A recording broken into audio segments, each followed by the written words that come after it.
Assalamu alaikum, ladies and gentlemen. Welcome to Connections with Aisha Yuki. I have the privilege of hosting today Noor Saleh from Houston, Texas. Welcome to the show, Noor. Thank you so much, Aisha. I'm so excited to be here. We are so excited to host you for our last episode of the year of 2022. So I'll start with a quick introduction of our guest today. Noor Saleh is the Government Relations Coordinator at Minaret Foundation, where she focuses on state and federal policy related to child welfare, food insecurity, and religious liberty. As a recent Baylor University alum, she has a passion for interfaith conversations and ensuring religious equity on and off college campuses. In the future, Noor hopes to specialize in civil rights law and policy. So, Noor, there are so many career opportunities and pathways that you could have chosen, but why did you decide on law and policy? Yeah, so in high school, I was a member of the debate team, Yeah. and I learned a lot about sort of the systemic issues that we have in our country and in our communities.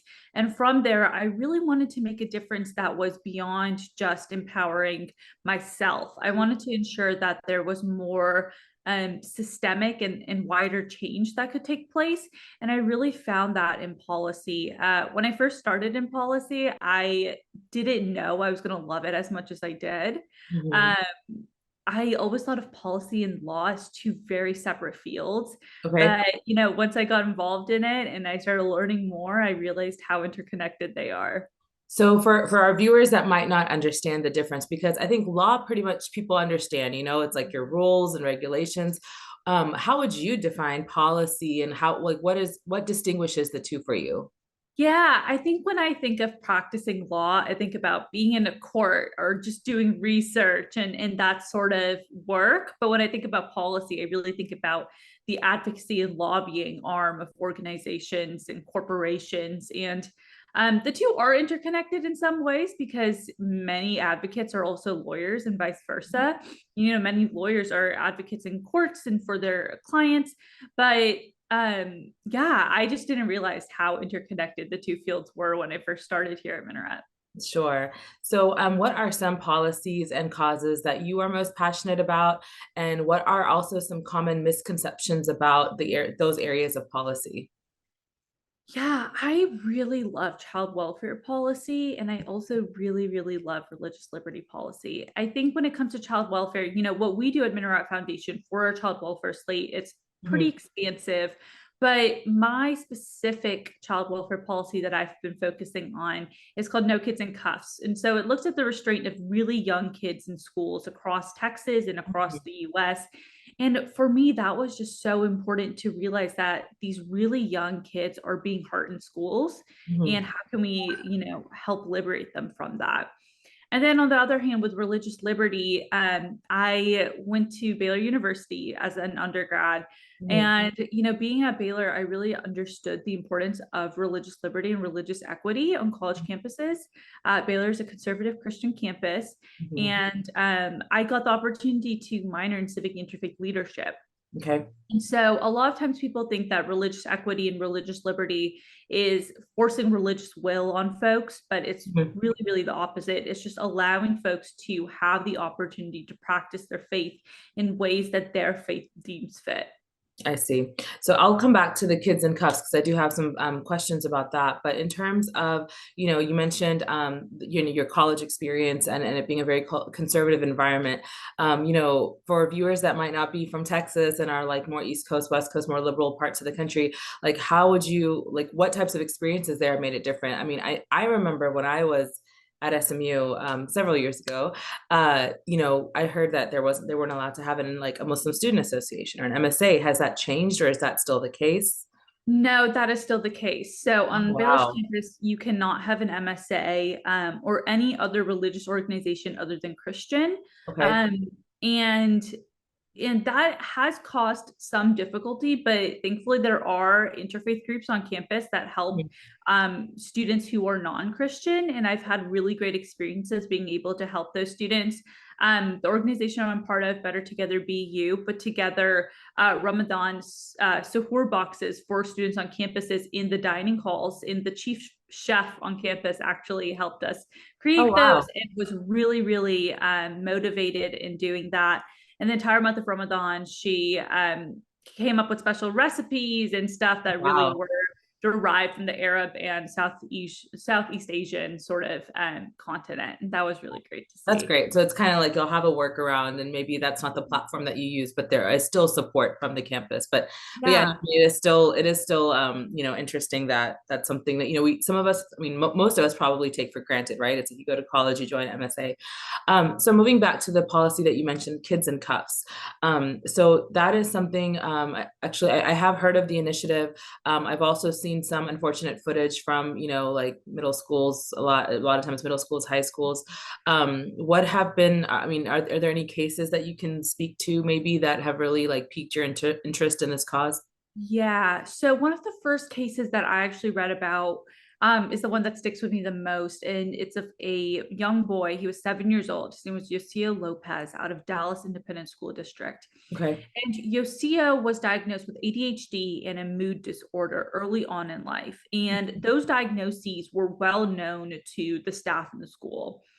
But, on this specific day, his classroom aide was not in the classroom with him, Mhm. and he ended up hitting his head on a wall, and he ended up having a little bit of a meltdown. I mean, understandably, when a 7-year-old hurts themselves, it's expected. Yeah. But unfortunately, there were officers called to the classroom and administration, and Yosio is seen on police cam footage being kneeled on in his classroom at 7 years old. Gosh. He Mhm. also reported being tased, and an administration staff member put their elbow on his neck.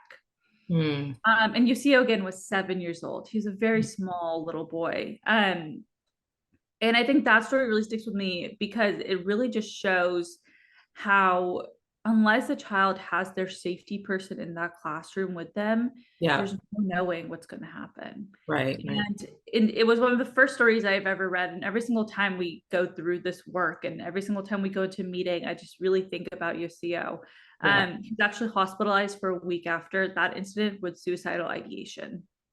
Oh my gosh, at 7 years old, like that's horrible. Well, much courage and positive thoughts to you in doing this work. I mean, this is very heavy and but obviously it is very critical, right? And it's needed. So thank you for all that. That kind of leads me into the next question about you finding your way to the Minaret Foundation, which I understand is based out of Houston, Texas. So how did you find your way there, and what are the roles that you have worked in? Yeah, so I started Minaret Foundation at the height of the COVID-19 pandemic. Wow. So I started summer of 2020. Okay. I was a freshman in college, Okay. and I had an internship lined up at the district attorney's office. I was super, Oh, super excited, okay. but COVID happened and they shut down Oh, everything. And sorry. I was absolutely devastated, and I was moping around my house. And my mom, she forwarded me an email from Minaret Foundation. She said, "Hey, listen, they're looking for undergrads, they're looking for interns. Why don't you just apply?" Hmm. I applied. I ended up getting a position as the outreach and advocacy intern. That was my first internship. Was Okay. outreach and advocacy in the summer of 2020. That was my first college summer, height of COVID-19. Wow. It was interesting. Well, Minaret Foundation has never had a physical office. We've been online Sure. since its very beginning. Sure. So I worked there for this summer, and up until August or so, Mhm. Shark called me into our executive director, Shark. He called me into a meeting, a one-on-one, and Mhm. I was absolutely terrified because it was my first internship, and I Yeah. didn't know. I was like, maybe I did something wrong.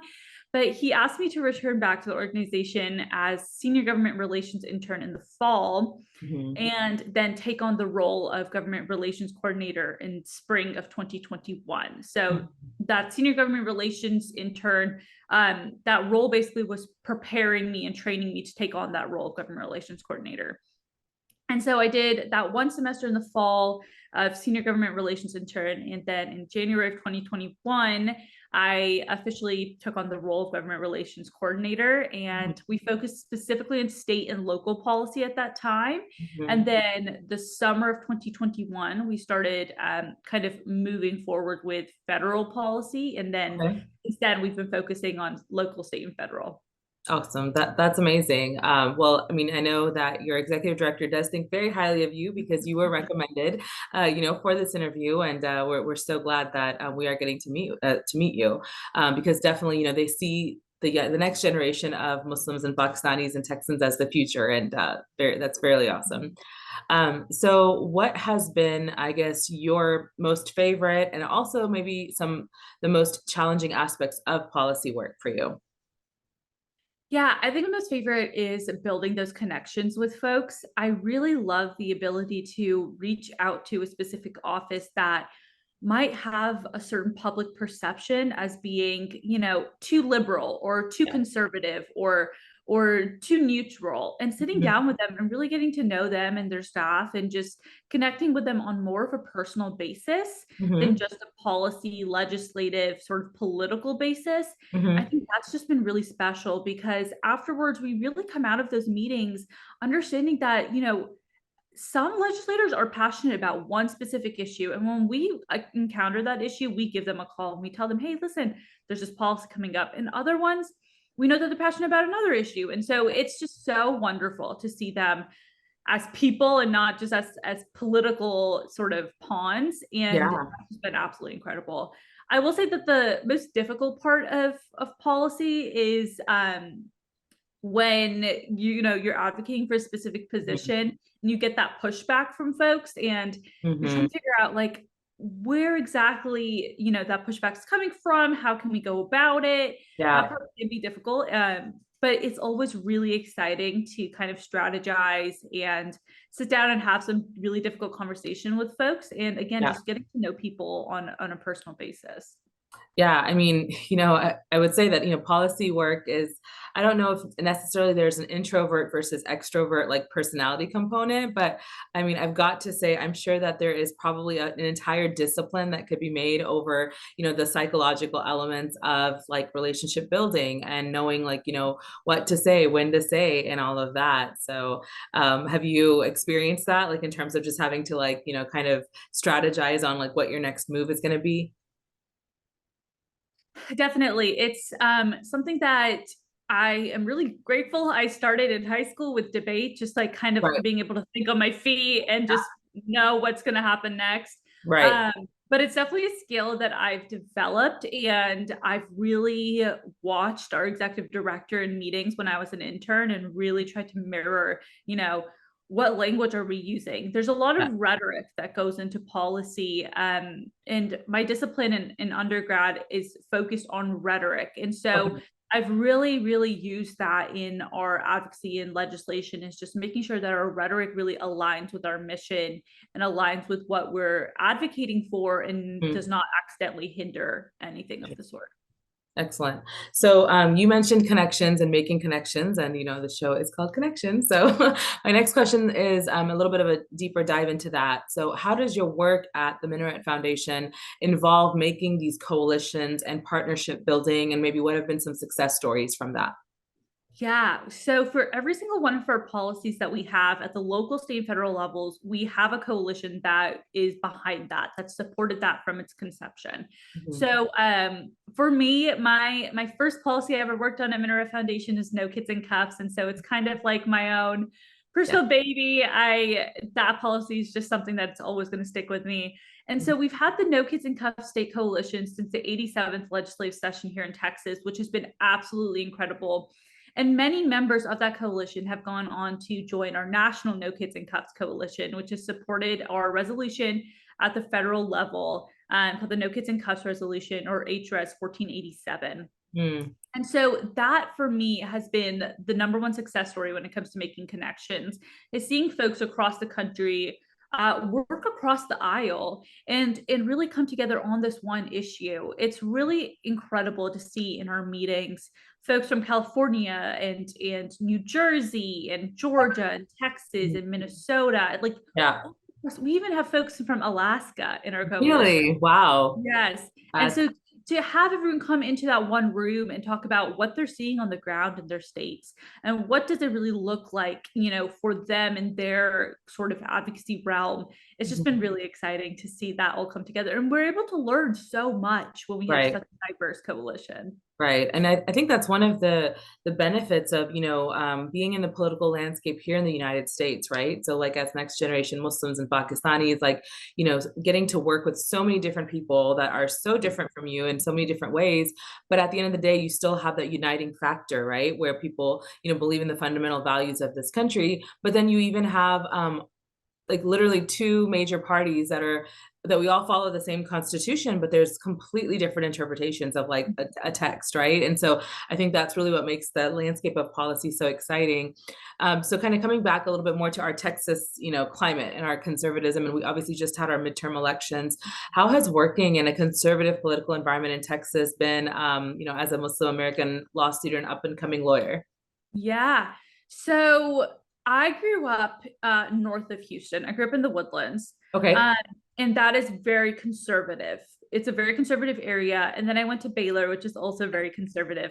Right. And so working with conservative folks and really just like, living in that sort of conservative environment is not anything that's new for me. It's Sure. something I've done since I was a little kid. Yeah. But I think the number one thing that I've always sort of remembered and something that I've been really grateful to learn is that people are more than just their political affiliation and their political Mhm. beliefs. I Okay. think at the end of the day, it's really important to connect with people as people and get to know them.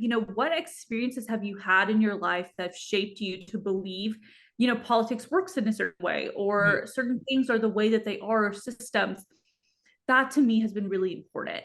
And I think navigating this conservative realm, it's really important for us as Muslim Americans to understand that people are more than just their political ideology. Mhm. And at the end of the day, if you sit down and make those connections and you get to know people on that personal level, a lot can change.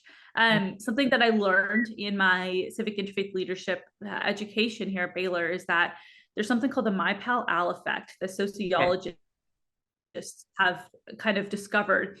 And it's if a person who previously held negative views of a specific religion Mhm. were to sit down with a person of that religion and have a positive experience, Mhm. after that positive experience, they will have a more open mind across the board for every other sort of religious tradition. Mhm. And so for me, that's been really, really eye opening Mhm. that knowing as a Muslim American, I can have that effect in someone's life by simply smiling at a grocery store, Yeah. going into a conservative member's office and, asking them how their day was and being really friendly. Is Mhm. that moving forward, we're able to create those open doors.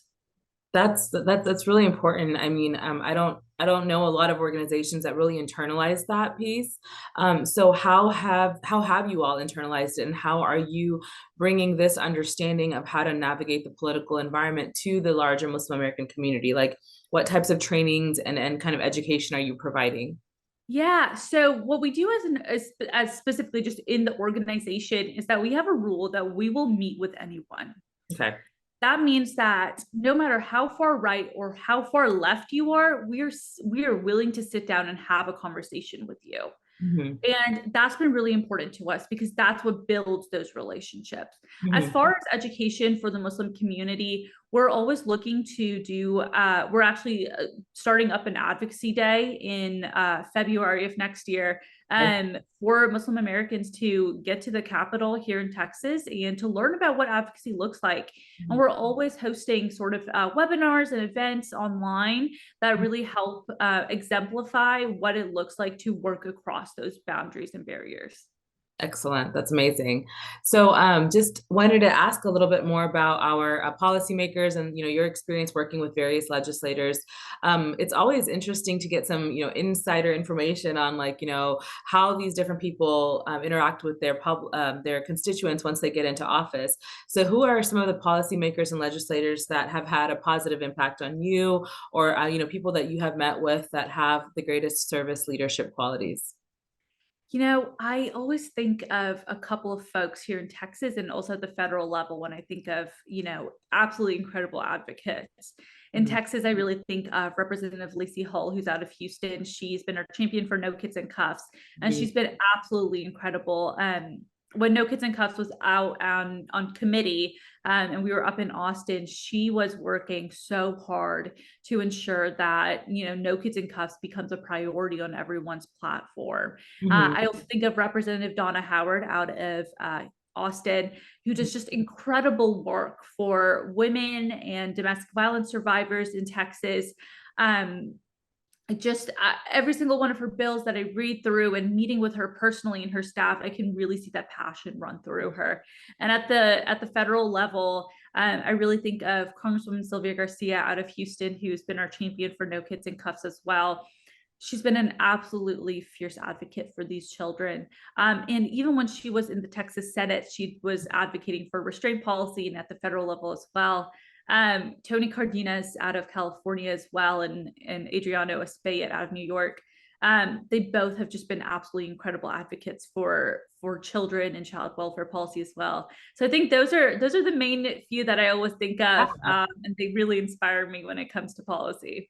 Yeah, I mean, that's great. And, I asked this question just because, for the Pakistani American community, knowing how to contact your representatives, knowing even who your representatives are, even at the like city level, is something that our community needs to work more towards. Yeah. And I think like, someone like you, like, that is able to kind of showcase the benefits of being in touch with legislators and how to even, connect with them is so important.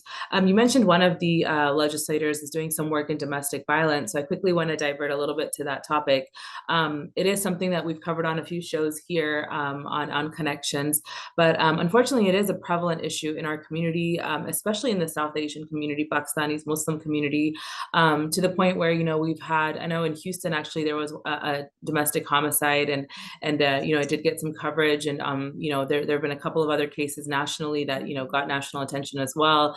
What are your thoughts on that? What do you think community leadership can do to raise awareness? And even on like the legislative side, how is Minaret Foundation playing a role in that? Yeah. And so when it comes to domestic violence, this is something that we've been looking into for quite a while. We know that there's a prevalence in the Muslim community, the South Asian community, the Arab community, that there is that prevalence of domestic violence that sometimes is not as visible because of certain cultural norms and cultural barriers. And so, when I really think about domestic violence, I really think about An-Nisa Women's Center here in Houston.